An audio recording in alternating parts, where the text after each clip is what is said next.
தலைப்பு: குட்டி லட்சுமியும் தொலைந்து போன தாமரையும்.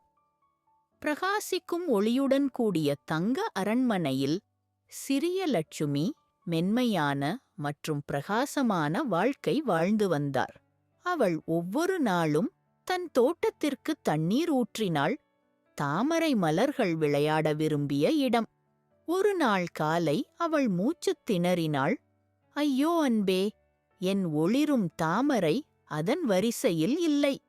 இந்த தாமரை சிறப்பு வாய்ந்தது, பிரகாசிக்கும் நீலம். அது மிகவும் உண்மையான அன்பால் மட்டுமே பூத்தது. அவள் ஒரு ஓடையில் இதழ்களை பின்தொடர்ந்தாள், ஒரு கனவு போல மூடுபனி நிறைந்த காடுகளின் வழியாக. பாதையில் அவள் கனிவான உயிரினங்களைச் சந்தித்தாள்.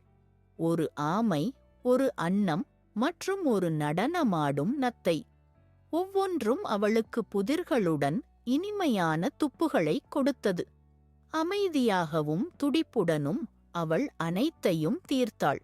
கடைசியாக அவள் அருகில் தன் தாமரையைக் கண்டாள், கண்ணீர் சிந்திய ஒரு குழந்தையின் அருகில்.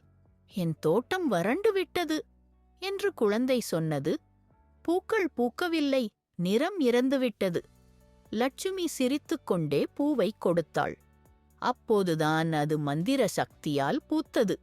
குழந்தை பிரகாசமாக பிரகாசித்தது. சூரியன் எட்டிப் பார்த்தது. பூக்கள் ஒவ்வொரு நிறத்திலும் பூத்தன.